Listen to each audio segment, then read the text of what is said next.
رحمۃ اللہ علیہ کے والد مصر میں ہوتے تھے، اور جناب عمر بن عبدالعزیز حضرت صالح بن کسان رحمۃ اللہ علیہ کے محدث تھے، ان کے پاس مدینہ طیبہ میں تعلیم حاصل کرتے تھے۔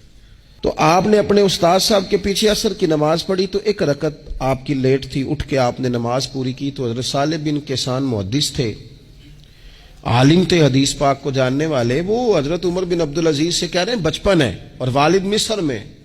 انہوں نے پوچھا بیٹا کہاں تھے نماز میں؟ ایک رکعت میں نے دیکھا کہ آپ نے دیر سے نماز پڑھی ہے۔ تو عرض کرنے لگے میں حضور کنگھی کر رہا تھا۔ بعض بچے آئینے کے سامنے کھڑے رہتے ہیں، پھر بڑی بڑی دیر ہی کھڑے رہتے ہیں۔ کنگھی کر رہا تھا تو ذرا دیر ہو گئی۔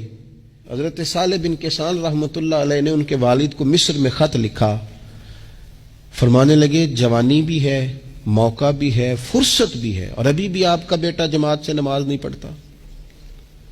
مصر میں خط گیا۔ آج جب میں نے پوچھا ہے تو اس نے کہا میں کنگھی کر رہا تھا۔ اتنے معمولی سے کام کے لیے اس نے تکبیر اولیٰ چھوڑ دی۔ اب وہاں مصر میں بیٹھے والد نے یہ نہیں کہا کہ مولوی صاحب آہستہ آہستہ ٹھیک ہو جائے گا، آپ کو کیا ہو گیا ہے، کوئی بات ہے کرنے والی؟ انہوں نے وہاں سے گھوڑے پہ بندہ دوڑایا، بندہ مدینہ طیبہ آیا۔ اس نے کہا جاتے ہی عمر بن عبدالعزیز کو لے جانا حجام کے پاس اور اس کے سارے بال اتروا دینا، اور اسے کہنا پتر جن بالوں کی وجہ سے نماز رہ جائے ان بالوں کو سر پہ نہیں رہنا چاہیے۔ تیری جماعت کی رکعت رہ گئی پتر، اتنا بڑا کام، اللہ کے حضور حاضری کا موقع تھا۔ پھر اس کا ریزلٹ کیا نکلا؟ حضرت عمر بن عبدالعزیز بادشاہ بنے۔ 39 سال عمر میں انہوں نے پوری امت کو خیر سے بھر دیا۔ حشام بن عبد الملک کے بھی 11 بیٹے تھے، جناب عمر بن عبدالعزیز کے بھی 11 بیٹے تھے۔ حشام جب دنیا سے گیا تو ہر بیٹے کو 10 لاکھ دینار آئے، اور جناب عمر بن عبدالعزیز جب دنیا سے گئے تو 11 بیٹے تھے اور 6 دینار تھے۔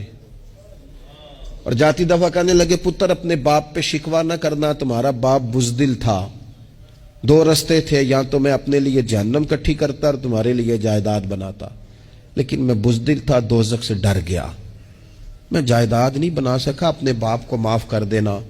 تو بچے کہنے لگے ابا جی ہم جس گلی سے گزرتے ہیں لوگ اٹھ کے کھڑے ہو جاتے ہیں کہ نیک باپ کی اولاد جا رہی ہے، اچھے باپ کے بچے جا رہے ہیں، ہمیں کوئی ضرورت نہیں جائیدادوں کی۔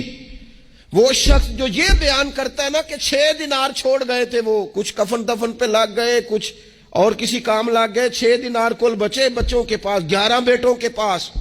لیکن وہ شخص کہتا ہے وہ جو 10 لاکھ دینار حشام بن عبد الملک کے بچوں کو آئے تھے، وہ مسجدوں کے سامنے بھیک مانگا کرتے تھے، کیونکہ جب بچوں کو بنا اس طرح کا دیا گیا کہ کھانے میں پینے میں موج میں اڑا دیا مال، اور یہ جو 6 دینار 11 بیٹوں کو دے کے گیا، رب نے اتنی برکت دی کہ ایک ایک بیٹا ایک ایک وقت میں 100 گھوڑے مال کے بھرے ہوئے رب کے رستے میں خیرات فرمایا کرتے تھے۔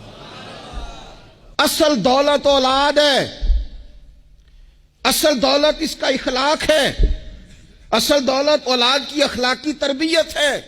ایسا نہ ہو کہ مال کمانے کے چکر میں اصل دولت سے ہاتھ دھو بیٹھے، ایسا نہ ہو کہ بینک پیسوں سے بھر جائے اور ہماری اولاد ہاتھوں سے نکل جائے، ایسا نہ ہو کہ ہم نے یاروں کو ٹائم دے دے کے تو بڑی دور نکل گئے ہم، لیکن ہمارے بچے کے ذہن میں چند سوالات تھے، ہم انہیں مطمئن نہیں کر سکے، ہم نے نوکروں کے ذمہ ڈال دیا، فلانے کے ذمہ ڈال دیا، چچا کے ذمہ ڈال دیا، وقت نہیں دیا، ٹائم نہیں دیا۔